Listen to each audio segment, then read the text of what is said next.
Hello student, a very good morning to all of you. तो biology की पिछली class में हम लोगों ने लिम्फोसाइट के बारे में पढ़ा था, और जिसमें हमने देखा था कि लिम्फोसाइट दो प्रकार के होते हैं, टी लिम्फोसाइट और बी लिम्फोसाइट, है ना। और टी लिम्फोसाइट जो है उसको क्या बोलते हैं, थाइमस भी बोल सकते हैं, और टी लिम्फोसाइट। और इसके अलावा जो टी लिम्फोसाइट है वो कोशिका मध्यित प्रतिरक्षा तंत्र बनाता था, है ना। और इसी प्रकार से बी लिम्फोसाइट क्या बनाता था, वो एंटीबॉडी मध्यित ह्यूमोरल प्रतिरक्षा तंत्र बनाता था। तो आज हम इन्हीं प्रतिरक्षा तंत्र के बारे में पढ़ेंगे। तो चलिए स्टार्ट करते हैं। देखिए हेडिंग है एंटीबॉडी मध्यित प्रतिरक्षा तंत्र। और एंटीबॉडी मध्यित प्रतिरक्षा तंत्र जो है किसके द्वारा बनाया जाता था, बी लिम्फोसाइट के द्वारा। तो देखिए इसे ह्यूमोरल प्रतिरक्षा तंत्र भी कहते हैं। यह तंत्र को हानिकारक रसायनों, विषाणु एवं जीवाणु आदि से सुरक्षा प्रदान करता है, ठीक है। और प्लाज्मा बी कोशिकाओं में को एंटीबॉडी बनाने की फैक्ट्री भी कहा जाता है। जो प्लाज्मा बी सेल्स होती हैं उनको क्या कहते हैं, एंटीबॉडी बनाने की फैक्ट्री भी कहा जाता है। और ये हमारे रक्त में प्रोटीन एंटीबॉडीज को उत्पन्न करती हैं, जिसके परिणाम स्वरूप एंटीबॉडी एंटीजन से जुड़कर एंटीजन एंटीबॉडी जटिल यानी कि एंटीजन एंटीबॉडी कॉम्प्लेक्स का निर्माण करता है, और जो एंटीजन के प्रभाव को निष्क्रिय कर देता है। और शरीर में असंख्य प्रकार के एंटीजन होते हैं, जैसे 10⁻7 से लेकर 10⁸, ठीक है। तो विभिन्न प्रकार की एंटीबॉडीज का निर्माण ये कर सकते हैं। प्रत्येक प्रतिरक्षी अणु यानी एंटीबॉडी मॉलिक्यूल्स में 4 पेप्टाइड श्रृंखलाएं पाई जाती हैं, जिसमें से 2 लघु श्रृंखलाएं होती हैं और 2 बड़ी श्रृंखलाएं होती हैं। और इसलिए इसे क्या कहते हैं, H2L2 के रूप में इसको शो किया जाता है। और इनका आकार जो है, संरचना वाई आकार की होती है। देखिए लिम्फोसाइट का कार्य हमने पिछले क्लास में ही पढ़ा था कि ये क्या करती हैं, शरीर के प्रतिरक्षा तंत्र को मजबूत करने का काम करती है। प्रतिरक्षा तंत्र क्या होता है, जीवों के शरीर को रोगों से लड़ने के लिए मजबूत बनाना, ठीक है। जिससे कि जो अनेक प्रकार के जीवाणु हैं जो शरीर में हमेशा आक्रमण करते रहते हैं, तो इन लिम्फोसाइट की सहायता से ही उन रोगाणु और जीवाणुओं से हमारा शरीर सुरक्षित रह पाता है। तो इसी में जो बी लिम्फोसाइट था, तो इसमें बी लिम्फोसाइट का हमने कार्य देखा है कि ये जो है हानिकारक रसायनों, विषाणु और जीवाणु से ये सुरक्षा प्रदान करने का कार्य करता है, ठीक है। जब प्लाज्मा बी सेल्स की बात की जाएगी तो कहते हैं कि इसमें एंटीबॉडी को बनाने के लिए इसे फैक्ट्री भी कहते हैं। देखिए प्रतिरक्षी प्रोटीन इम्यूनोग्लोबिन नामक ग्लाइकोप्रोटीन होते हैं। जो ये एंटीबॉडी होते हैं वो क्या होते हैं, इम्यूनोग्लोब्युलिन नामक ग्लाइकोप्रोटीन होते हैं। और इन एंटीबॉडी को 5 प्रकार से विभाजित किया गया है। इम्यूनोग्लोबिन IG जो है, IgA और IgD, इस तरह से आपको जो दिख रहा है इसको बोलते हैं इम्यूनोग्लोबिन A, इम्यूनोग्लोबिन D, फिर E, G और M, ओके।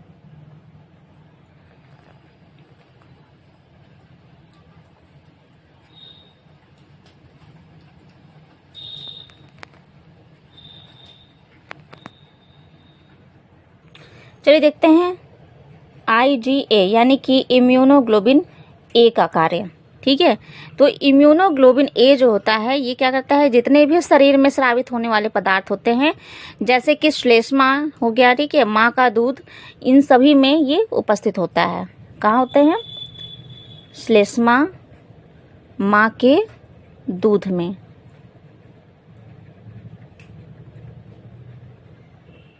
माँ के दूध में ये स्रावित होते हैं। और ये जो है, जो हम भोजन ग्रहण करते हैं, श्वसन क्रिया के द्वारा सांस लेते हैं, ठीक है, तो इसके द्वारा भी जो अनेक प्रकार के जीवाणु बैक्टीरिया जो हो जाते हैं हमारे शरीर में, तो उनके विरुद्ध भी ये कार्य करता है, ठीक है। तो हम लिख सकते हैं कि श्वसन एवं भोजन अंतर्ग्रहण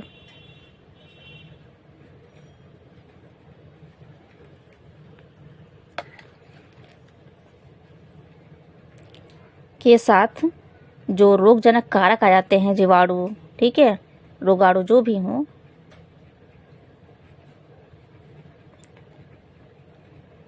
कारकों के विरुद्ध काम करता है ये। अब नेक्स्ट है IgD। देखिए ये IgD जो है ये बी लिम्फोसाइट्स को सक्रिय कर देता है। क्या करता है? बी लिम्फोसाइट को सक्रिय करता है। और इसके अलावा ये जो है कोई विषैला पदार्थ अगर शरीर में पहुंच गया तो इसके विरुद्ध भी ये कार्य करता है।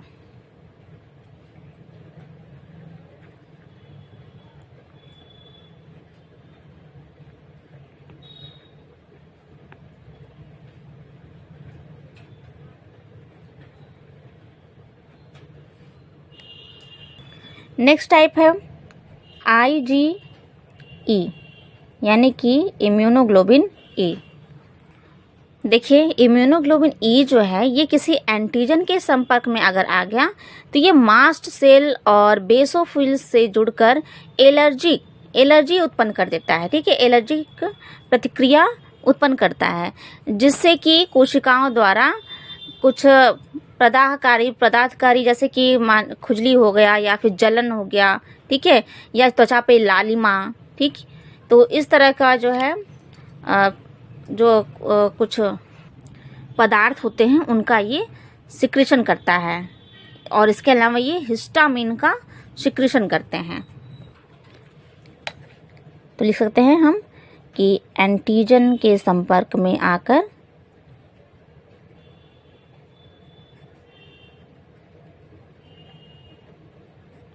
मास्ट सेल, मास्ट कोशिकाएं बेसोफिल से जुड़कर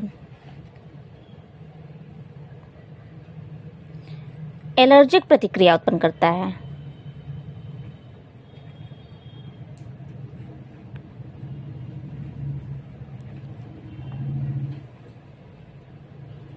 ओके, एलर्जिक प्रतिक्रिया करता है, जिससे क्या होता है विषैले जो सेल्स में है वो प्रदाहकारी पदार्थ और हिस्टामिन का स्रावण हो जाता है, जिससे कोशिकाओं में या सेल्स में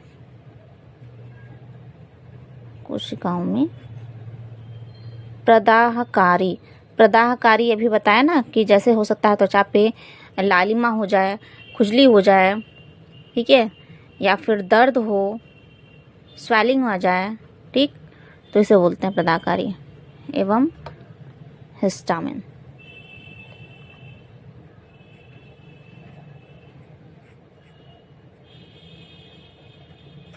तो ये तो IgE के कार्य हैं। अब नेक्स्ट है IgG, इम्यूनोग्लोबिन G।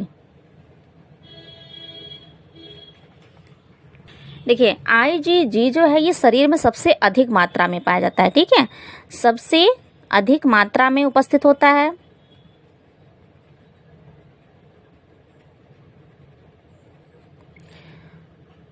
जितने भी प्रतिरक्षी पदार्थ बनते हैं, ठीक है, जितने भी प्रतिरक्षी पदार्थ बनते हैं उनका ये 75% भाग बनाता है।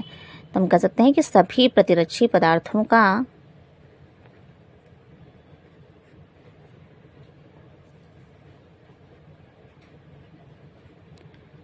75% बनाता है।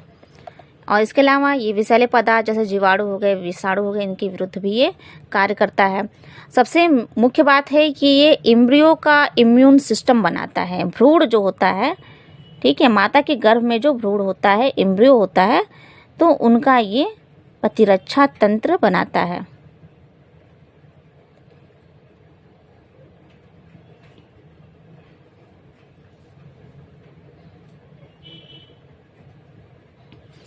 क्यों? क्योंकि ये प्लेसेंटा से होकर गुजर सकता है। तो जैसे कि कहा जाता है ना कि इम्यूनोग्लोबिन G में है, ऐसी कौन सी विशेषता पाई जाती है कि ये जो है एम्ब्रियो का, भ्रूण का प्रतिरक्षा तंत्र बना सकता है। तो क्या विशेषता है कि ये प्लेसेंटा से होकर गुजर सकता है, इसलिए।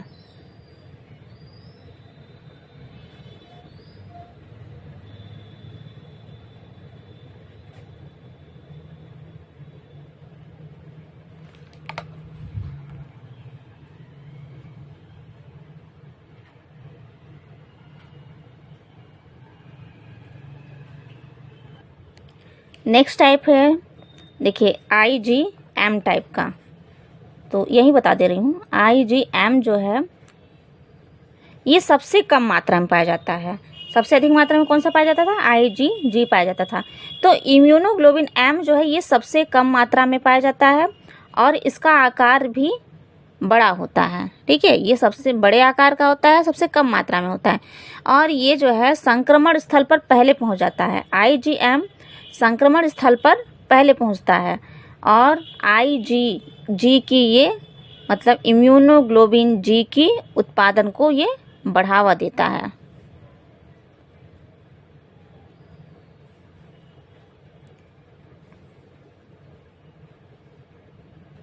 पहले पहुंचता है और इसको इम्यूनोग्लोबिन G को बढ़ाता है,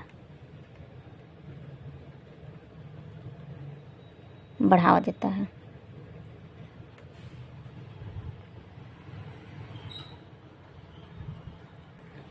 चलिए नेक्स्ट है कोशिका मध्यस्थ प्रतिरक्षा तंत्र यानी सेल मीडिएटेड इम्यून सिस्टम। तो ये जो है टी लिम्फोसाइट जो होता है ये CMIS का माध्यम बनते हैं, यानी सेल मीडिएटेड इम्यून सिस्टम का माध्यम बनते हैं। यह प्रतिरक्षा तंत्र शरीर में पहुंचे जीवाणु, विषाणु, कवकों के विरुद्ध कार्य करता है।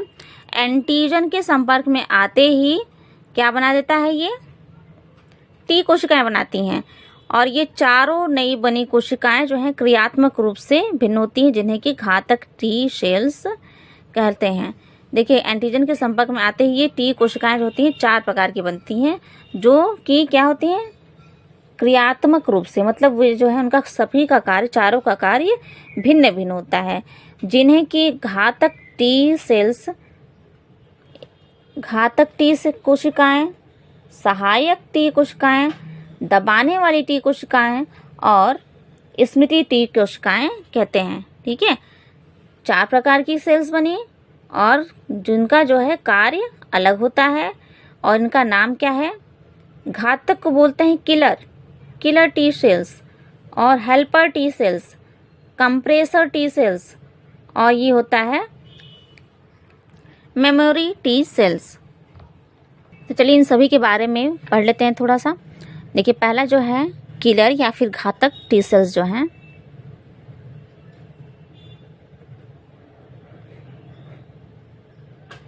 देखिए ये क्या करता है? संक्रमण वाले स्थान पर पहुंच जाता है और जब संक्रमण जहां पे जीवाणु हो या विषाणु जिसका भी संक्रमण हो तो क्या करता है? ये परफोरिन नामक पदार्थ जो है, पदार्थ का ये सिक्रेशन करता है।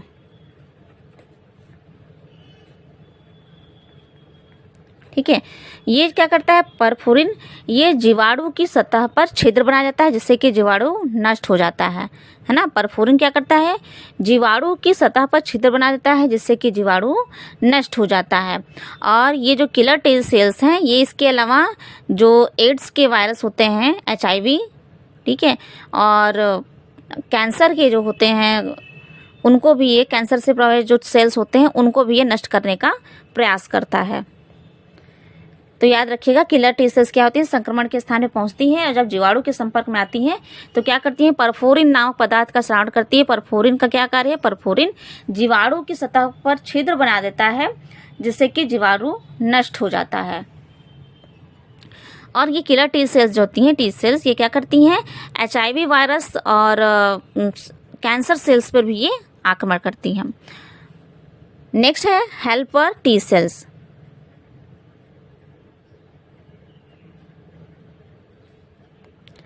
तो ये सबसे अधिक मात्रा में पाई जाती हैं।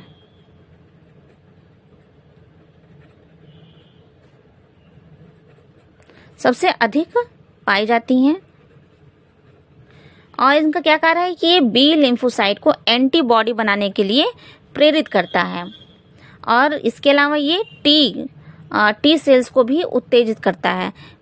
बी लिम्फोसाइट और टी सेल्स दोनों को ये उत्तेजित करता है।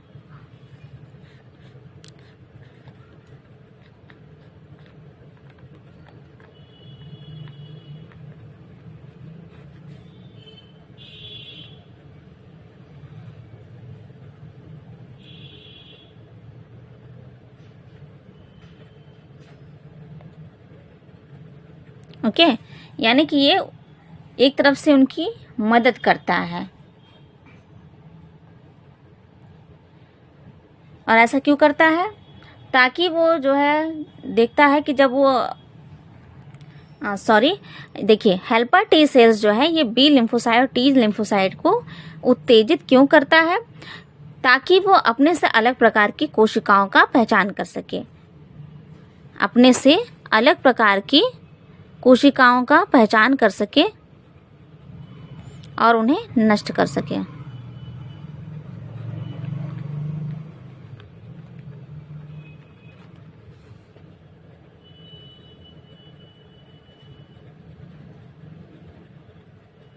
चलिए नेक्स्ट है सप्रेसर टी सेल्स।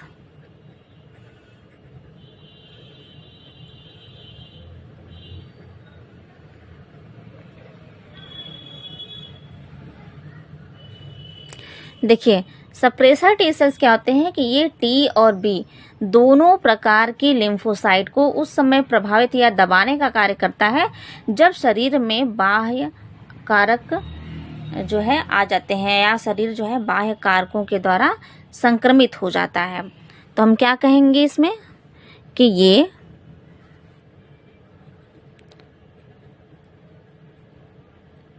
टी व बी लिम्फोसाइट को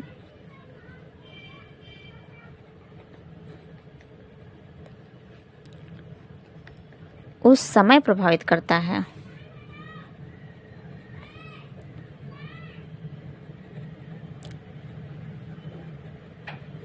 जब शरीर किसी बाह्य कारकों के द्वारा प्रभावित हो जाता है।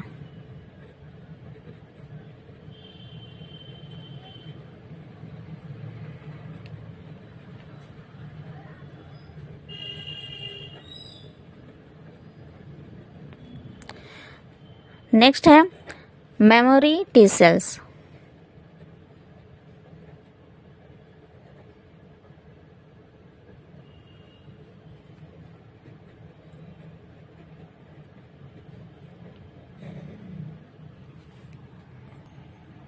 देखिए ये जो मेमोरी टी सेल्स हैं, देखिए नाम ही है मेमोरी यानी कि स्मृति, है ना।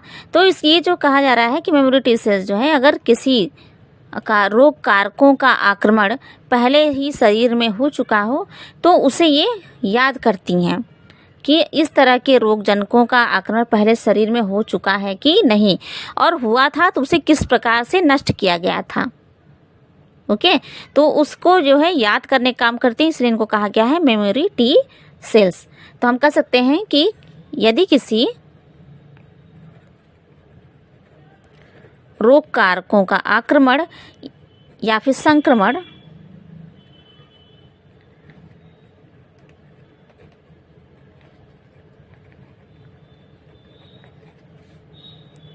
पहले शरीर में हो चुका हो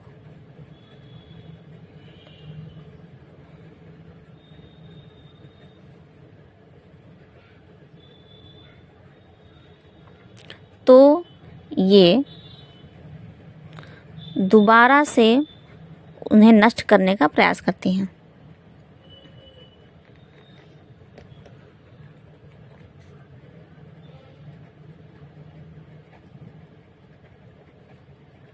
ओके, मतलब उसी तरह से नष्ट करने का प्रयास करते हैं जिस प्रकार से इनका पहले उस रोग कारकों को नष्ट किया गया था।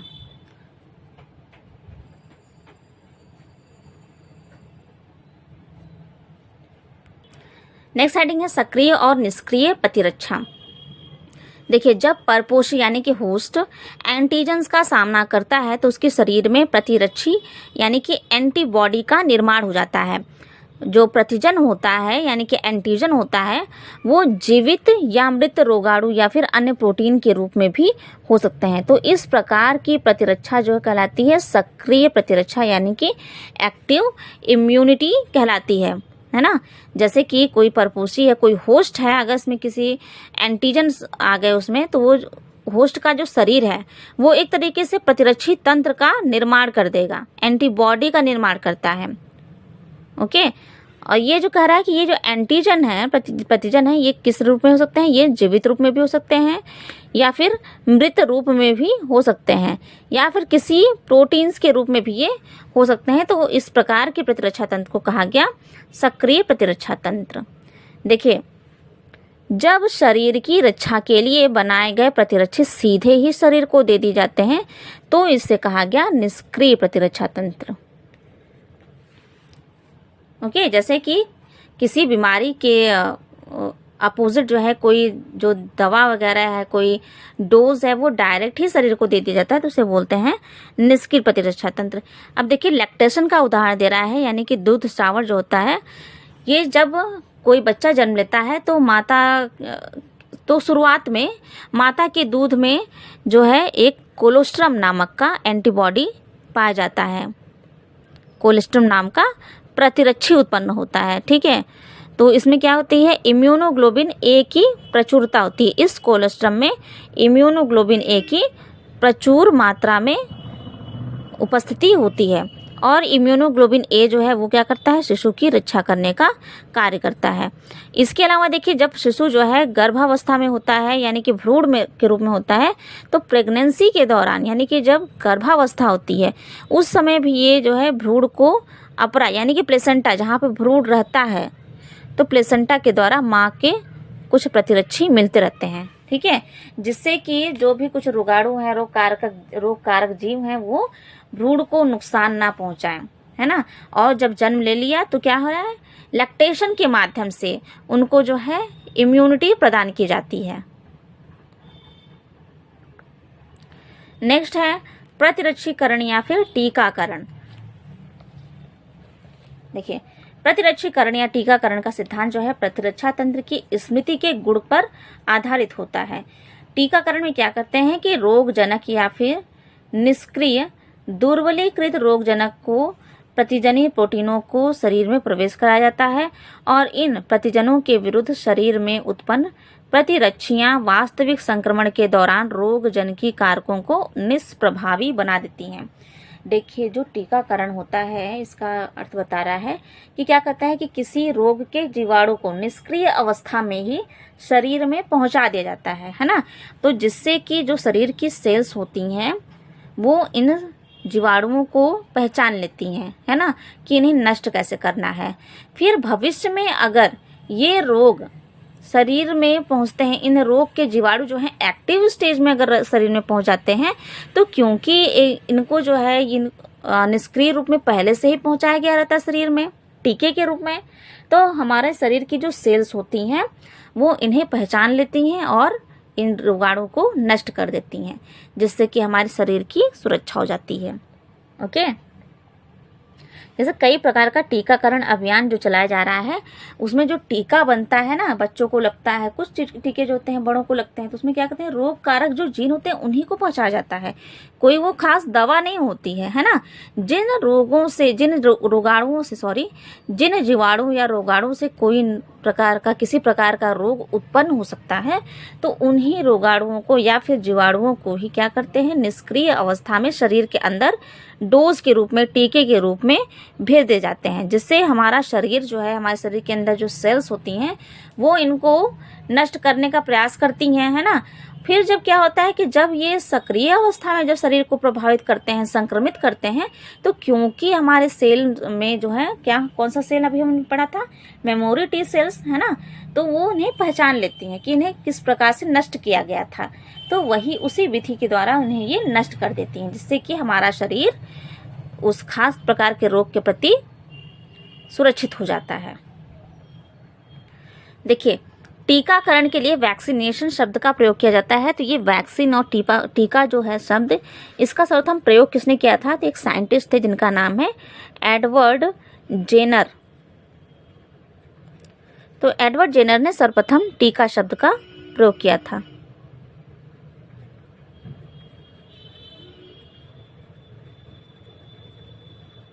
ओके, देखिए, एडवर्ड जेनर ने जो है स्मॉल पॉक्स का भी टीका बनाया था, वैक्सीन बनाया था। देखिए, हुआ कुछ यूँ था कि जब ये स्टडी कर रहे थे, है ना, तो उस समय जो है इंग्लैंड में एक महामारी फैल गई थी, स्मॉल पॉक्स, छोटी माता या फिर कह सकते हैं चेचक। ठीक है, तो जिस इस महामारी के कारण, इस चेचक के कारण असंख्य संख्या में लोग मारे गए थे। तो इन्होंने जब स्टडी स्टार्ट किया इस पर, तो उन्होंने देखा कि ये सबको महामारी, ये रोग हो रहा था, लेकिन वो लोग जो गायों के साथ रहते थे, जो मतलब चरवाहे थे, उनको ये नहीं हो रहा था। तो उन्होंने उससे कुछ निष्कर्ष निकाला कि आखिर क्या बात हो सकती है। तो उन्होंने एक बच्चे पर अपना प्रयोग किया था। पहले उन्होंने बच्चे को संक्रमित किया, है ना, संक्रमित किया, और उसके बाद 2 महीने बाद, कुछ या फिर कह सकते हैं कुछ सप्ताह के बाद, फिर से उस बच्चे को संक्रमित करने का प्रयास किया। तो क्या हुआ कि जब कुछ सप्ताह बाद दोबारा जब संक्रमित करने का प्रयास किया, तो उस बच्चे में संक्रमण उत्पन्न नहीं हुआ। तो इस तरह से जेनर ने यह निष्कर्ष निकाला कि शरीर में बच्चे के एक प्रकार की सक्रिय प्रतिरक्षा तंत्र विकसित हो गई है ना, और जिसके कारण जो है छोटी माता जो या बोलते हैं कि चेचक के विषाणु जो हैं वो निष्क्रिय हो जाते हैं। तो इस प्रकार से वैक्सीन शब्द आया, और उन्होंने स्मॉल पॉक्स का टीका का जो है निर्माण किया। नेक्स्ट है, देखिए, एक साइंटिस्ट हैं लुई पास्चर।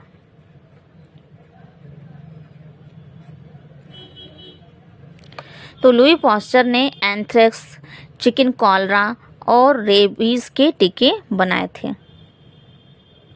एंथ्रेक्स,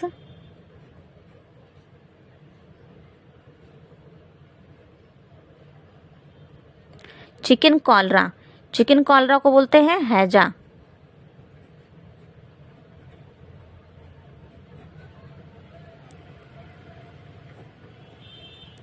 और इसके अलावा रेबीज।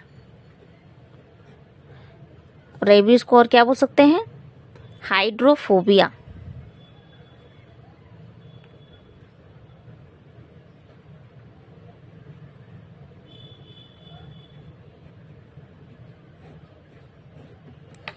ठीक है, तो इसके टीके जो हैं लुईस पास्चर द्वारा बनाए गए थे।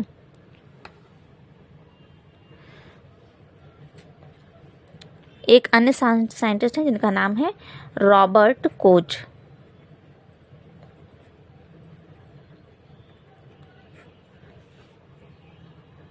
तो रॉबर्ट कोच ने एंथ्रेक्स बैक्टीरिया,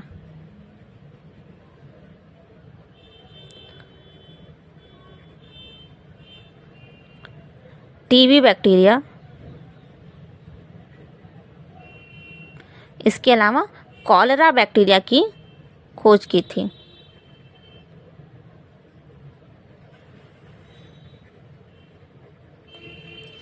मतलब इन्होंने बताया था कि ये सब रोग जो है, इनकी कौन से प्रमुख बैक्टीरिया जो है कारक होते हैं इनको फैलाने में। नेक्स्ट हेडिंग है टीके के प्रकार। तो ये देख लेते हैं। ये पहला है पहली पीढ़ी के टीके। तो पहली पीढ़ी के टीके के अंतर्गत हम देखते हैं कि इसमें जो है क्षीणजीवी टीके, अचेष्ट टीके एवं विषाक्त पदार्थ आते हैं। क्षीणजीवी टीके क्या होते हैं? क्षीणजीवी जो है टीके के रूप में वृद्ध, दुर्बल या फिर कम विषाक्त रोगाणु का उपयोग किया जाता है टीके के रूप में।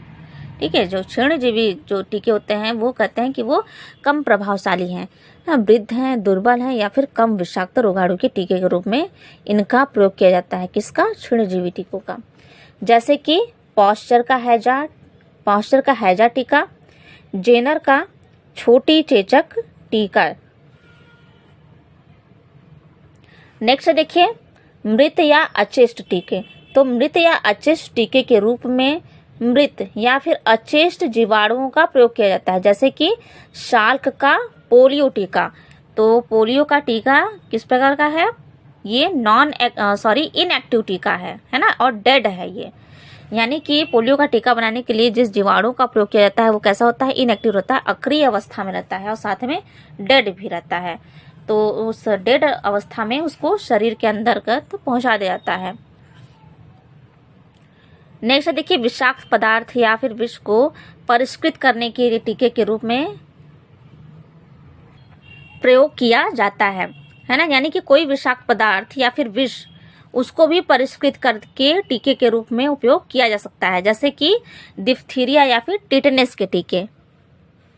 ठीक है, डिप्थीरिया या फिर टिटनेस के टीके।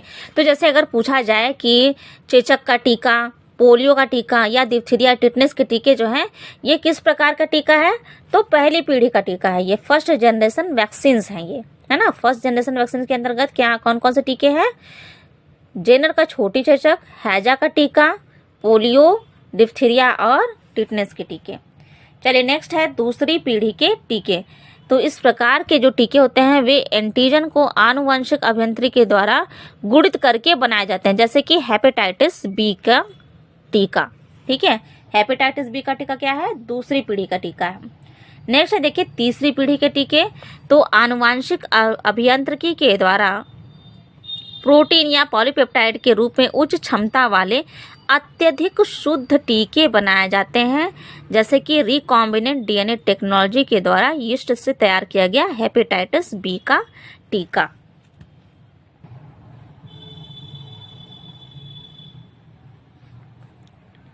चलिए नेक्स्ट हेडिंग है प्रतिरक्षा तंत्र की विसंगतियां। पहला हेडिंग है एलर्जी। देखिए एलर्जी क्या होता है, पर्यावरण में मौजूद कुछ प्रतिजनों के प्रति प्रतिरक्षा तंत्र की अत्यधिक संवेदनशील अनुक्रिया को ही एलर्जी कहते हैं। जैसे कि कुछ पदार्थ जिनके प्रति ऐसी प्रतिरक्षित अनुक्रिया होती है वो एलर्जन कहलाते हैं। तो इनके द्वारा इनके प्रति बनने वाली जो प्रतिरक्षा होती हैं वो इम्यूनोग्लोबिन ई प्रकार की होती हैं। यानी कि जो एंटीजन्स बनते हैं वो किस प्रकार के होते हैं, इम्यूनोग्लोबिन ई प्रकार के। जैसे कि धूल में चिड़चिड़ी हो जाना, परागकण या फिर प्राणी या फिर किसी अन्य किसी माध्यम के द्वारा जो है एलर्जी हो जाना। ठीक है, एलर्जी में जैसे कि अगर कोई जो जीव है किसी माध्यम के संपर्क में आता है, किसी खास माध्यम के संपर्क में आने पर क्या हो जाता है, उसमें छींकें आने लगी और शरीर पे चकत्ते बन गए या फिर रेडिश टाइप का हो गया कुछ। ठीक है, सांस में कठिनाई आने लगी, नाक बहने लगे, तो ये सब जो है एलर्जी के लक्षण होते हैं। तो देखिए कह रहा है कि एलर्जी जो है वो मास्ट सेल्स से हिस्टामिन और सीरोटोनिन, ठीक है, मास्ट सेल से कौन सा पदार्थ निकलता है, हिस्टामिन और सीरोटोनिन, तो इन रसायनों के निकलने के कारण होता है। मास्ट सेल से क्या निकलता है, हिस्टामिन और सीरोटोनिन। जब पदार्थों का स्रावन होने लगता है तो इससे शरीर में एलर्जी उत्पन्न होती है। नेक्स्ट है स्व प्रतिरक्षा रोग। देखिए उच्चतर कशेरुकियों की बात की जा रही है, ये हाईली वर्टिब्रेट्स की बात कर रहा है। तो इसमें क्या होता है कि स्मृति आधारित उपार्जित प्रतिरक्षा जो है ये अपनी कोशिकाओं और विजातीय जीव यानी कि रोगाणु के बीच में भेद कर सकता है, अंतर पहचान सकता है। तो इन्हें भेद कर सकने वाली जो क्षमता होती है उन्हीं पर ये आधारित होती है। और इसके जो है दो सिद्धांत होते हैं, जो है पहला कि उच्चतर कशेरुकी विजातीय अणुओं और विजातीय जीवों को ये पहचान सकते हैं। उच्चतर कशेरुकी सेल जो हैं ये क्या करते हैं, विजातीय अणु यानी कि शरीर में कोई बाहर का कोई अननोन अणु आ रहा है या फिर अननोन जो है जीव जो है उसका संक्रमण हो रहा है, तो इसे ये पहचान सकते हैं। देखिए सूक्ष्म जीवों की बात की जा रही है, किसी बड़े जीव की आप मत सोच लीजिएगा। दूसरा है कि कभी कभी आनुवंशिक और अज्ञात कारणों से भी शरीर में अपनी ही कोशिकाओं पर हमला कर सकता है। ठीक है, कुछ आनुवंशिक कारण हो गए या फिर कुछ ऐसे कारक हो गए जिनके बारे में अभी पता नहीं चल पाया है, तो उनसे भी क्या हो सकता है कि शरीर में अपनी ही कोशिकाओं पर ये जो है हमला कर सकते हैं, जिसके फलस्वरूप जो है शरीर को क्षति पहुंच सकती है, और ये जो है स्व प्रतिरक्षा रोग कहलाता है। जैसे कि कहा गया है रूमेटॉइड आर्थराइटिस, इंसुलिन आधारित मधुमेह और यह म्यास्थीनिया ग्रेविस नामक रोग और क्रोनिक एनीमिया। तो ये सब जो रोग हैं इसमें क्या करता है, शरीर जो है शरीर की जो कोशिकाएं होती हैं वे स्वयं अपने ही कोशिकाओं के विरुद्ध कार्य करने लगती हैं, जिससे कि शरीर को नुकसान पहुंचता है। कुछ रोग से ये प्रभावित हो सकता है। नेक्स्ट देखिए स्टेम सेल्स। तो स्टेम सेल्स क्या होती हैं कि बहुकोशिकीय जीवों की ऐसी अभिन्नित कोशिकाएं जो अपने ही समान जो है विशिष्ट प्रकार की कोशिकाओं का निर्माण कर सकती हैं, उन्हें कहते हैं स्टेम सेल्स। एक स्टेम कोशिका अनेक प्रकार की कोशिकाओं एवं ऊतक का निर्माण करने में सक्षम होती हैं, है ना। एक स्टेम सेल क्या करती हैं, अपने ही प्रकार के अनेक प्रकार की कोशिकाओं और टिश्यू का निर्माण कर सकती हैं। देखिए, एक मूल स्टेम कोशिका से प्रयोगशाला में तैयार किया गया कोशिकाओं का ऐसा समूह जो आनुवांशिक दोषों से मुक्त होता है और इससे निरंतर नई कोशिका बनती रहे, तो ऐसे कोशिकाओं के समूह को क्या बोलते हैं, स्टेम कोशिका वंशक्रम कहते हैं। यानी कि स्टेम कोशिका जो है इसमें क्या है, ये प्रयोगशाला में तैयार की जा सकती हैं और ये जो है आनुवांशिक रूप से शुद्ध होती हैं, है ना। और इनमें अपने ही समान नए सेल्स को उत्पन्न करने की क्षमता भी रहती है।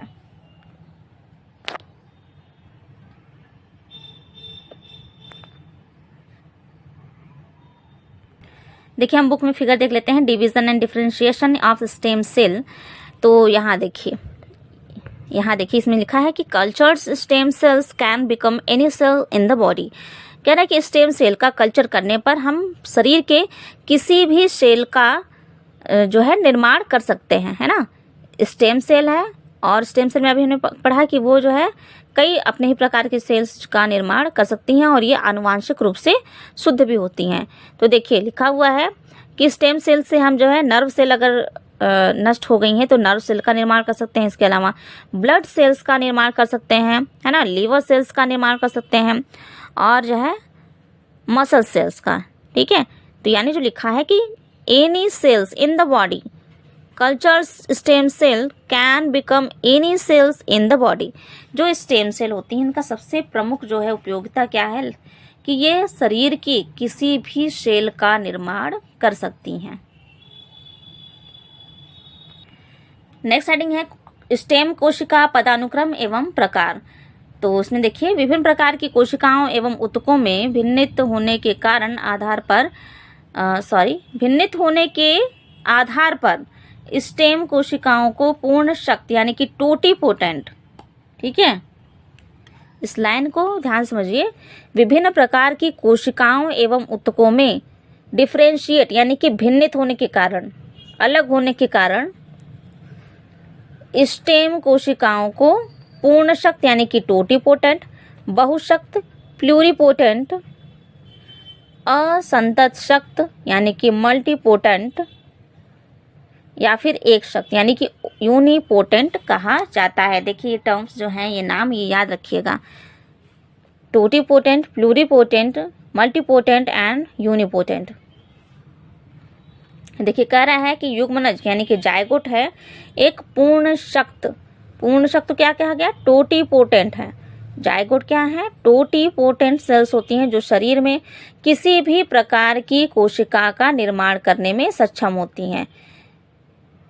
और प्लूरीपोटेंट की बात की जाए तो प्लूरीपोटेंट क्या होता है, ये ब्लास्टोसिस्ट जो स्टेज होती है, तो ब्लास्टोसिस्ट की ये आंतरिक भाग की कोशिकाएं होती हैं। ब्लास्टोसिस्ट की आंतरिक भाग की कोशिकाएं क्या होती हैं, प्लूरीपोटेंट होती हैं। देखिए, नेक्स्ट लाइन क्या कह रहा है कि एम्ब्रियोनिक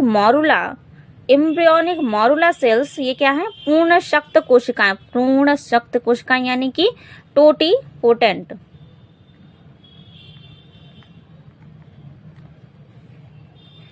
ओके, टोटीपोटेंट सेल्स कहलाती हैं क्योंकि ये प्लेसेंटा के साथ ही शरीर का कोई भी ऊतक बना पाने में सक्षम होती हैं। यानी कि हम टोटीपोटेंट सेल्स का हम ये समझ पा रहे हैं कि टोटीपोटेंट सेल्स जो हैं ये शरीर के कोई भी सेल्स जो हैं, कोई भी ऊतक ये बना सकती हैं। और ये देखिए, बहुशक्त कोशिकाएं यानी कि मल्टीपोटेंट सेल्स जो हैं ये कुछ ही प्रकार की कोशिकाओं एवं ऊतकों में डिफरेंशिएट रहती हैं। यानी कि ये कुछ ही प्रकार की कोशिकाओं और ऊतकों के निर्माण में ये सहायक होती हैं। जैसे कि रेड बोन मैरो, देखिए यहाँ से बहुत ही महत्वपूर्ण लाइन है कि रेड बोन मैरो जो है किस प्रकार का सेल है, ये तो हम कहेंगे मल्टीपोटेंट सेल्स के द्वारा इसका निर्माण किया गया है, या फिर कह सकते हैं रेड बोन मैरो है, ये मल्टीपोटेंट सेल्स होती हैं। देखिए, लिम्फोसाइट्स क्या है, लिम्फोसाइट जो है एक शक्ति यानी कि यूनिपोटेंट होती हैं, क्योंकि यह केवल एक ही प्रकार की कोशिका में विभाजित होती हैं। लिम्फोसाइट केवल एक ही प्रकार की कोशिका का निर्माण कर सकती हैं, इसलिए इन्हें कहा गया यूनिपोटेंट। देखिए ये जो टर्म्स हैं यूनिपोटेंट, टोटिपोटेंट, प्लूरिपोटेंट, इन सबको याद रखना जरूरी है ना। और मल्टीपोटेंट सेल्स कौन सी होती हैं और साथ ही इसकी विशेषता क्या है, तो अभी हमने देखा कि टोटिपोटेंट जो सेल्स थे ये बहुत ही इंपॉर्टेंट सेल है और ये किसी भी सेल्स का, शरीर के किसी भी सेल्स या फिर ऊतक का निर्माण ये कर सकती हैं। नेक्स्ट हेडिंग है टाइप्स ऑफ स्टेम सेल्स। जिसमें पहला है एडल्ट सेल्स, दूसरा है एम्ब्रियोनल सेल्स, स्टेम सेल्स, और तीसरा है फीटल स्टेम सेल्स। अब देखते हैं एडल्ट सेल्स क्या होती हैं, वयस्क स्टेम सेल्स क्या होती हैं। तो इस प्रकार की जो सेल्स होती हैं इनका निर्माण जन्म के बाद शरीर में कुछ विशेष भागों में हो जाता है। ठीक है, एडल्ट स्टेम सेल्स जो है जन्म के बाद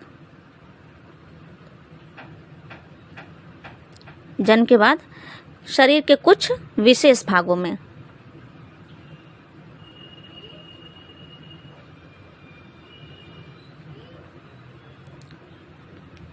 जैसे कि बोन मैरो, ठीक है, जैसे कि बोन मैरो की स्टेम सेल्स। बोन मैरो को हिंदी में बोलते हैं अस्थि मज्जा।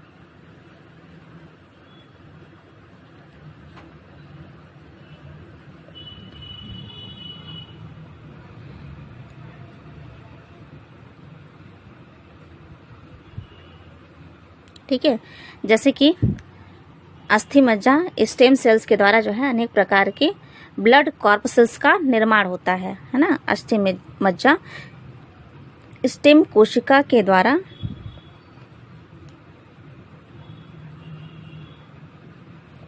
अनेक प्रकार के ब्लड कॉर्पसेल्स यानी कि रुधिराणु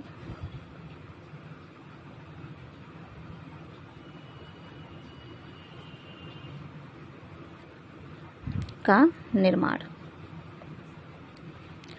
नेक्स्ट है एम्ब्रियोनल स्टेम सेल्स। देखिए एम्ब्रियोनल स्टेम सेल्स क्या होते हैं कि ये फर्टिलाइजेशन के पश्चात, ये फर्टिलाइजेशन जब होता है उसके पश्चात सेकेंड या फिर 9th वीक में, आफ्टर फर्टिलाइजेशन,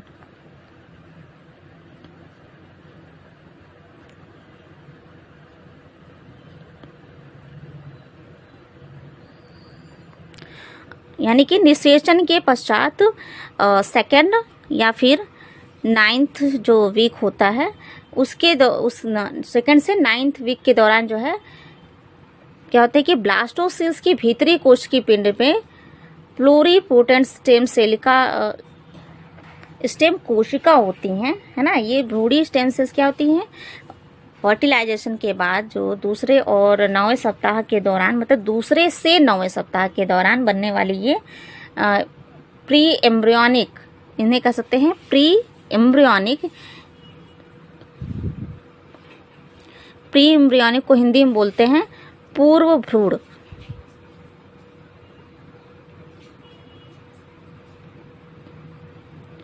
प्री एम्ब्रियोनिक या फिर इन्हें बोलते हैं ब्लास्टोसिल्स की भीतरीय सेल मास, है ना। ब्लास्टोसिल्स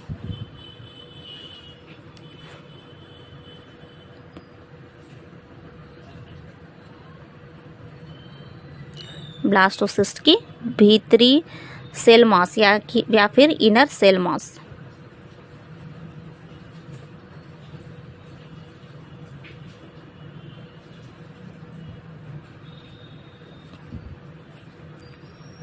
भीतरी सेल मास होती हैं और इनके द्वारा जो है लगभग 200 टाइप की सेल्स जो हैं ये बन सकती हैं, या फिर कह सकते हैं कि ये जो हैं ये 200 टाइप्स के सेल्स में विभाजित होती हैं, विभिन्नित होती हैं। नेक्स्ट है फीटल स्टेम सेल्स, यानी कि हिंदी में बोलेंगे इसे गर्भ स्टेम सेल्स। तो निषेचन के पश्चात यानी कि आफ्टर फर्टिलाइजेशन 9वें सप्ताह से 9th वीक से जन्म तक, 9वें सप्ताह से जन्म तक जो है एम्ब्रियो को जो है क्या कहा जाता है, फीटस कहा जाता है। एम्ब्रियो को गर्भ बोला जाता है। तो इस गर्भावस्था में बनने वाली जो कोशिकाएं होती हैं ये क्या होती हैं, बहुत सख्त होती हैं, प्लूरीपोटेंट टाइप की होती हैं, जो कि अंत समय तक विभाजित होती हैं। ठीक है, भ्रूण क्या होती हैं, प्लूरीपोटेंट होती हैं, जो अंत समय तक, ठीक है,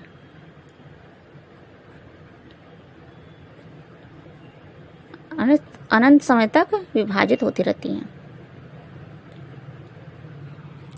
और इन सेल्स के द्वारा, प्लूरीपोटेंट सेल्स के द्वारा अनेक प्रकार की कोशिकाएं जो है प्राप्त की जा सकती हैं। तो हम फिर से इसे देख लेते हैं कि पहला जो एडल्ट स्टेम सेल होते हैं वे जन्म के बाद उत्पन्न होती हैं और शरीर के कुछ विशेष भागों में ही उत्पन्न होती हैं। दूसरी जो एम्ब्रियोनल स्टेम सेल्स है ये क्या है, ये दूसरे से 9वें सप्ताह के बीच में जो है उत्पन्न होने वाली सेल्स होती हैं। और ये प्री एम्ब्रियोनिक, यानी कि प्री एम्ब्रियोनिक को बोलते हैं पूर्व भ्रूण, है ना। तो ये पूर्व भ्रूण जो है सेल्स होती हैं और ये ब्लास्टोसिस्ट की भीतरी कोशिका का पिंड बनाती हैं। मतलब पिंड बनाती नहीं, बल्कि पिंड होती ही हैं, स्वयं ये पिंड होती हैं। और नेक्स्ट जो है फीटल स्टेम सेल, ये जो है 9वें सप्ताह से जन्म तक की सेल्स होती हैं और ये क्या होती हैं, भ्रूण में जो है अनंत समय तक ये विभाजित होने वाली कोशिकाएं होती हैं। और इनसे फीटस स्टेम सेल से अनंत प्रकार की कोशिकाओं। नेक्स्ट हेडिंग है sources of human stem cells, यानी कि मानव स्टेम कोशिकाओं के स्रोत। इसमें पहला है एडल्ट स्टेम सेल्स, यानी कि वयस्क स्टेम कोशिका। तो शरीर के विभिन्न भाग जैसे कि कह सकते हैं कि त्वचा, मस्तिष्क, बोन मैरो यानी कि अस्थि मज्जा, यकृत आदि में क्या होते हैं कि वयस्क स्टेम सेल्स पाई जाती हैं। त्वचा, मस्तिष्क, अस्थि मज्जा और यकृत में वयस्क स्टेम सेल्स पाई जाती हैं। और ये स्टेम सेल्स जो होते हैं विभाजित होकर नई कोशिकाओं का निर्माण करती रहती हैं, है ना। जिसमें से एक कोशिका होती है वो स्टेम कोशिका के रूप में रहती है और शेष नई कोशिकाएं जो है डिफ्रेंशिएट हो जाती हैं, विभिन्नता प्राप्त करके टूटे फूटे ऊतकों आदि की मरम्मत करने का कार्य करती रहती हैं। जैसे कि कोई सेल्स लिया गया तो उसमें से एक सेल्स जो है वो स्टेम सेल्स के रूप में ही रहेगी, जबकि जो अन्य सेल्स जो हैं ये क्या है, अन्य सेल्स जो इनसे विकसित हो जाती हैं और इनका ये क्या कार्य करती हैं, जो शरीर में टूट फूट है उनका मरम्मत का कार्य करती हैं। इसके अलावा नए ऊतकों के निर्माण में ये सहायक होती हैं, है ना।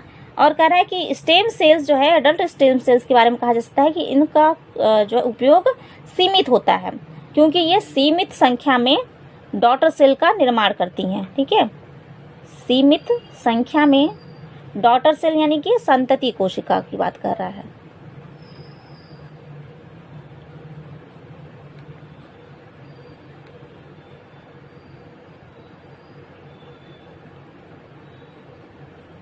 का निर्माण करती हैं और इनका उपयोग जो है लगभग जो है 30 सालों तक इनका उपयोग किया जा सकता है।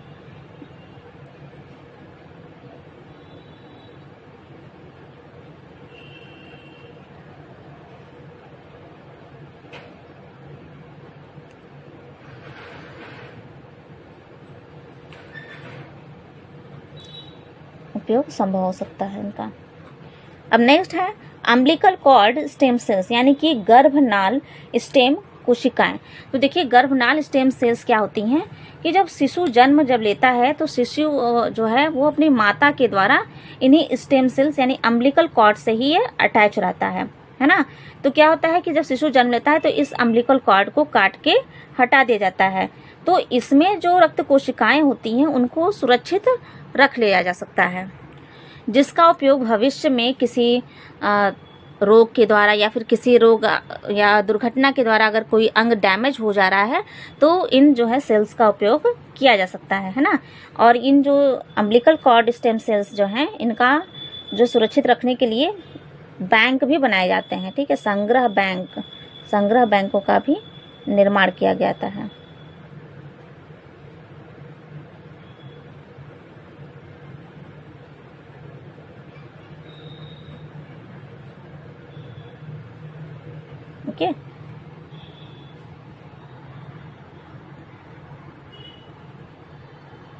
तो अम्बिलिकल कॉर्ड समझ में आ गया होगा कि शिशु जन्म के समय जो नास होती हैं जिनके द्वारा शिशु माता से अटैच होता है, उस नाल को काट के हटा दिया जाता है ना। तो उस नाल में जो स्टेम को सेल्स होती हैं उनका उपयोग जब किया जाता है भविष्य में, ठीक है, भविष्य में किसी प्रकार के रोग आदि के द्वारा अगर कोई अंग जो है वो डैमेज हो गया या फिर किसी दुर्घटना के द्वारा किसी अंग की जरूरत पड़ी या किसी सेल्स की जरूरत पड़ी, तो उनका उपयोग जो हम इनके द्वारा कर सकते हैं। नेक्स्ट हेडिंग है यूजेस, यानी कि स्टेम सेल्स के क्या उपयोग हैं। तो इससे देखिए विभिन्न प्रकार के जो गंभीर रोग हैं उनके उपचार के लिए स्टेम सेल का उपयोग किया जा सकता है, जैसे कि हो गया हार्ट डिजीज,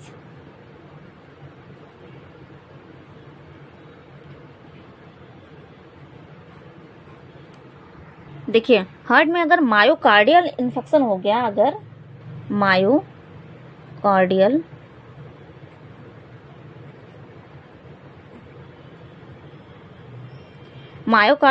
इन्फेक्शन को बोलते हैं हिंदी में रोध गलन, ठीक है। तो मायोकार्डियल इन्फेक्शन के उपचार के लिए क्या किया जाता है कि अस्थि मज्जा स्टेम सेल का उपयोग किया जाता है, बोन मैरो, है ना, या फिर अस्थि मज्जा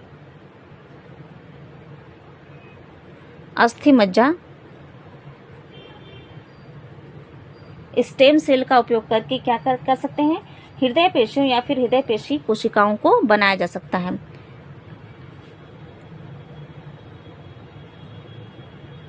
हृदय पेशी या फिर हृदय पेशी कोशिकाएं, जो भी कहें,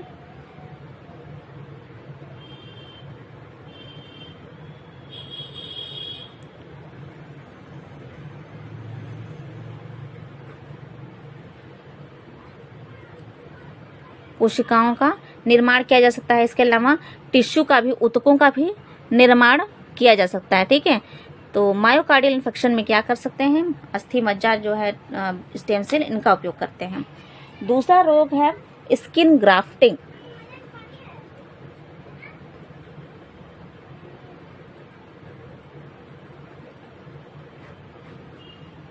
देखिए इसमें क्या होता है कि अगर स्किन जो है, त्वचा, आग या किसी अम्ल से झुलस जाए तो उसमें क्या कर सकते हैं, तो नई त्वचा का निरूपण जो है त्वचा के स्टेम सेल्स के द्वारा किया जा सकता है, ठीक है। आग या अम्ल आदि के द्वारा जो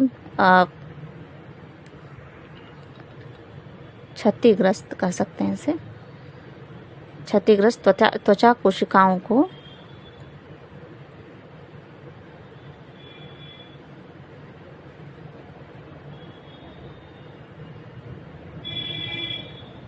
ठीक करना, ठीक किया जा सकता है स्किन ग्राफ्टिंग के द्वारा, है ना। तो क्या कहते हैं, नई त्वचा का निरूपण किया जाता है त्वचा की स्टेम कोशिकाओं के द्वारा, ठीक है। त्वचा की स्टेम कोशिकाओं के द्वारा जो नई त्वचा बनती है, उस नई त्वचा को पुरानी जो त्वचा होती है जो कि डैमेज हो चुकी है, क्षतिग्रस्त हो चुकी है, उसकी जगह पे इस नई त्वचा को लगा दिया जाता है ना, जिससे कि स्किन जो है ठीक हो जाती है।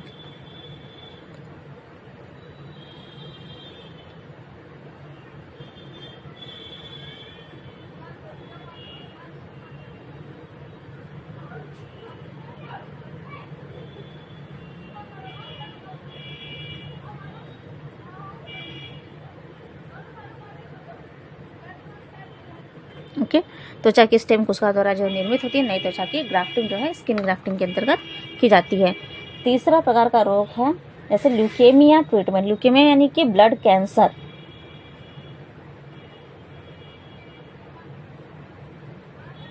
ल्यूकेमिया में देखिए, इसमें जो ल्यूकेमिया जो है ब्लड कैंसर, इसमें जो है इस कैंसर की जो सेल्स होती हैं उन्हें नष्ट करने के लिए कीमोथेरेपी का उपयोग किया जाता है ना।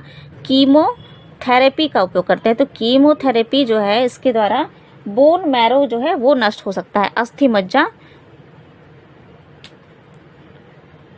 मज्जा नष्ट हो सकती है।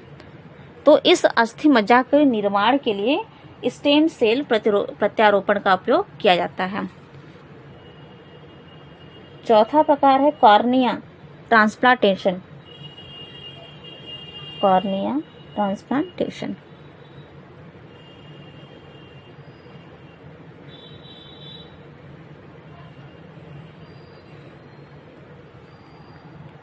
देखिए, जब किसी मनुष्य की कॉर्निया खराब हो गई है ना, यानी कि उसमें जन्मजात अंधता या फिर जन्मजात अंधापन नहीं पाया जा रहा है, या फिर इस प्रकार का अंधापन है कि उसे जो है कॉर्निया ट्रांसप्लांटेशन के द्वारा ठीक किया जा सकता है ना। तो कॉर्निया जो है प्राप्त करना इतना आसान तो है नहीं, तो क्या कर सकते हैं कि स्टेम सेल के द्वारा कॉर्निया जो है, नया जो है कॉर्निया बना के उसका भी ट्रांसप्लांटेशन किया जा सकता है ना। 5वां है डीफनेस, है ना, यानी कि बहरापन।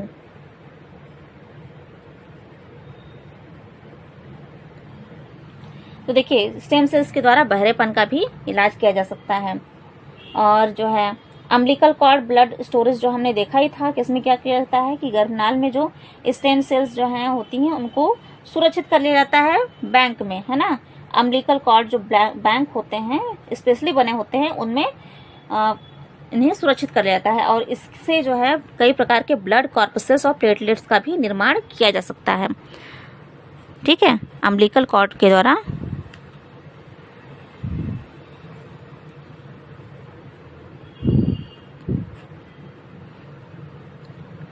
अम्बिलिकल कॉर्ड से जो स्टेम सेल्स प्राप्त होती है उसको कहाँ संग्रह किया जाता है? बैंक में, है ना, जिसका उपयोग हम भविष्य में कर सकते हैं अनेक प्रकार की रुधिर कणिकाओं का निर्माण करने में और अनेक प्रकार के प्लेटलेट्स के निर्माण करने के लिए। ठीक है, और इसके अलावा जो है नई नई दवाइयों के परीक्षण के हेतु भी स्टेम सेल का उपयोग किया जा सकता है।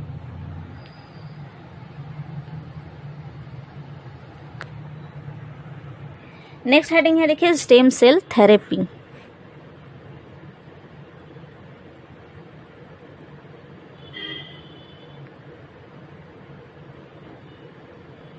स्टेम सेल उपचार।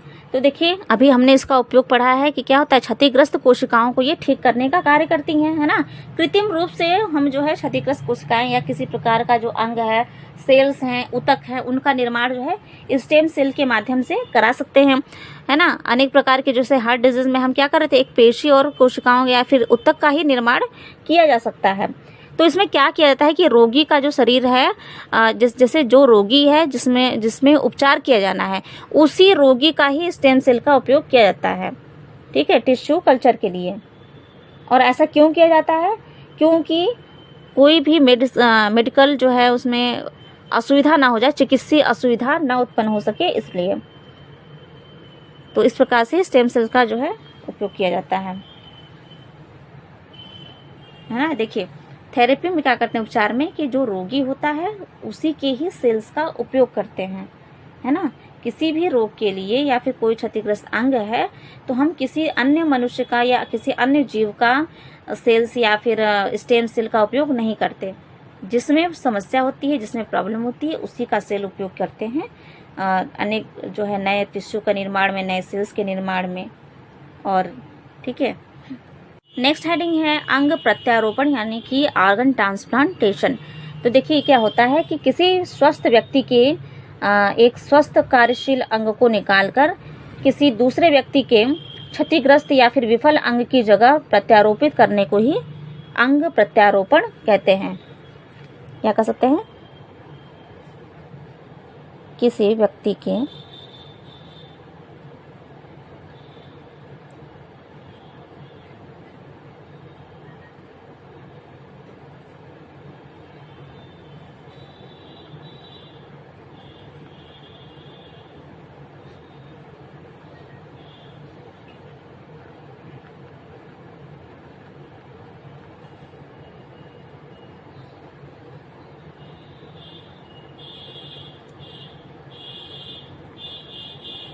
विफल या क्षतिग्रस्त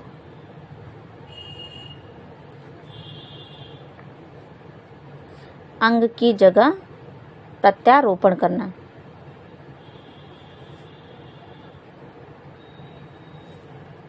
प्रत्यारोपण करना ही अंग प्रत्यारोपण कहलाता है। ठीक है, तो जो अंग का जो दाता होता है या जो डोनर होता है, जो कोई अपने अंग का दान कर रहा है, वो या तो जीवित हो सकता है या मृत भी हो सकता है ना। जैसे कुछ लोग आर्गन जो है डोनेट करते हैं तो उनकी ऐसी इच्छा होती है कि वो उनकी मृत्यु के पश्चात जो है उनके अंग को दान कर दिया जाए। ठीक है, कोई अपना कॉर्निया देता है, कोई अपना हार्ट, लंग्स, किडनी, इस तरह से लोग अपना दान कर देते हैं। तो उस अंग को, जैसे कोई व्यक्ति आया, अगर उसकी कॉर्निया में कुछ खराबी है, वो अंधा है, या फिर किसी एक्सीडेंट के द्वारा या फिर किसी रोग के द्वारा किडनी डैमेज हो चुकी है, हार्ट वर्क नहीं कर रहा है, तो उस जो है डोनर का अंग जो है इसको रिसीवर को दे दिया जाता है, इसमें प्रत्यारोपित कर दिया जाता है। तो इसे कहा जाता है अंग प्रत्यारोपण। तो देख लेते हैं कि कुछ अंग होते हैं जिनका हम प्रत्यारोपण किया जा सकता है, जैसे कि हार्ट हो गया, हृदय, गुर्दे यानी कि किडनी, फेफड़े, इसके अलावा अग्नाशय, शिश्न, आँखें, आँखों में क्या है, कॉर्निया। ठीक है, कई प्रकार के टिश्यू, उसके अलावा अस्थियाँ, ओके, त्वचा, ये सब ट्रांसप्लांट किए जा सकते हैं, प्रत्यारोपण किए जा सकते हैं। तो देखिए, अंग के जो है रेसिपिएंट यानी कि प्राप्तकर्ता और डोनर के आधार पर इनको जो है कई प्रकार के ये जो होते हैं अंग प्रत्यारोपण। तो इसका प्रकार देख लेते हैं, टाइप्स, डोनर और रिसीवर के आधार पर, है ना, डोनर और रिसीवर के आधार पर अंग प्रत्यारोपण के प्रकार। तो उसमें पहला है ऑटोग्राफ्ट। ऑटोग्राफ्ट यानी कि स्व प्रत्यारोपण। स्व प्रत्यारोपण यानी कि जब व्यक्ति का अंग उसी के शरीर में प्रत्यारोपित किया जाए। स्व प्रत्यारोपण, जब व्यक्ति का शरीर उसी के शरीर में ही प्रत्यारोपित, कोई अंग जब व्यक्ति का अंग उसी व्यक्ति के शरीर में ही ट्रांसप्लांट किया जाता है, उसे बोलते हैं स्व प्रत्यारोपण। जैसे कि हो गया किसी त्वचा का, जैसे त्वचा का प्रत्यारोपण। दूसरा है अपरा प्रत्यारोपण यानी कि एलोग्राफ्ट। इसमें क्या होता है कि जब किसी एक व्यक्ति का अंग किसी दूसरे व्यक्ति के शरीर में प्रत्यारोपित किया जाए, एक का अंग दूसरे को दिया जाए। ठीक है, यानी कि इसमें डोनर है और रेसिपिएंट भी है। ठीक है, एक दाता है और ग्राही, दाता और ग्राही जो है अलग अलग हों, है ना। इसमें ऑटोग्राफ में क्या होता है, दाता भी वही था और ग्राही भी वही था, दाता और ग्राही एक ही था। तो जैसे होते हैं किडनी, जैसे गुर्दे का। तीसरा है पर प्रत्यारोपण यानी कि इसे बोलते हैं जेनोग्राफ्ट। देखिए, इसमें क्या होता है कि जब किसी अन्य जाति का कोई जीव है, उसका अंग का प्रत्यारोपण कर दिया जाए किसी अन्य जाति में, है ना, किसी दूसरी ही जाति का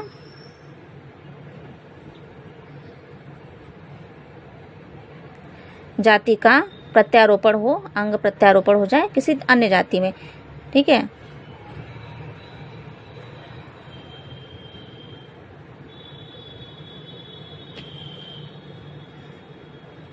किसी विभिन्न या फिर दूसरी जाति में, तो उसे बोलते हैं जेनोग्राफ्ट। जैसे कि बंदर हो गया, तो किसी बंदर हो गया या फिर किसी कोई अन्य जाति है, जाति का जो जानवर है, उसके अंग का प्रत्यारोपण अगर ह्यूमन में कर दिया जाए, ठीक है, बंदर से मनुष्य में,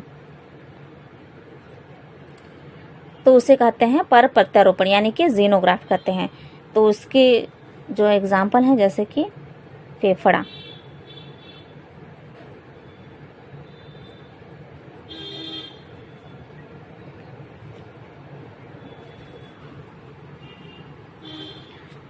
फोर टाइप है आइसोग्राफ्ट।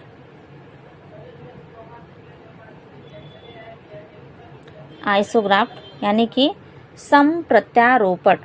तो देखिए, जब आइडेंटिकल या फिर होमोजाइगस ट्विंस, है ना, होमोजाइगस ट्विंस या फिर आइडेंटिकल ट्विंस के बीच में एक दूसरे के शरीर में जो है अंग का प्रत्यारोपण किया जाता है, तब उसे बोलते हैं सम प्रत्यारोपण। तो हम कहेंगे समान यमज, इसको बोलते हैं हिंदी में समान यमज, इसको बोलते हैं इंग्लिश में होमोजाइगस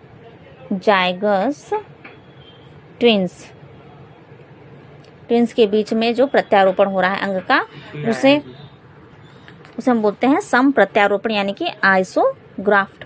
इसमें क्या होता है कि जो डोनर होता है और जो रिसीवर होता है वो दोनों जो है आनुवांशिक रूप से समान होते हैं, है ना। दाता और ग्राही बोल देंगे ना, डोनर यानी कि दाता। तो दाता और ग्राही जो है आनुवांशिक रूप से यानी कि जीनीय रूप से जेनेटिक स्ट्रक्चर के आधार पर ये समान होते हैं।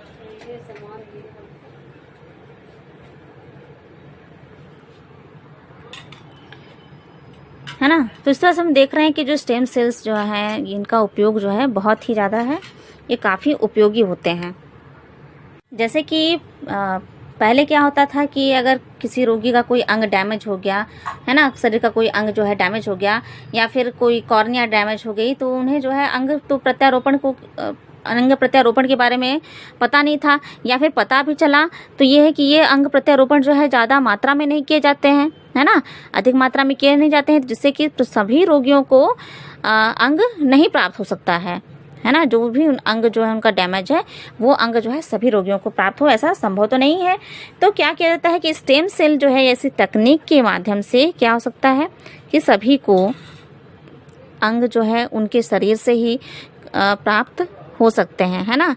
तो अनेक प्रकार के रोगों के रोकथाम के लिए स्टेम सेल बहुत ही उपयोगी साबित हो रहे हैं। और इसमें कुछ समस्याएं भी देखने को मिलती हैं स्टेम सेल्स में। सबसे बड़ी समस्या होती है स्टेम सेल मैं कह रही हूँ बार ऑर्गन ट्रांसप्लांटेशन में, ठीक है।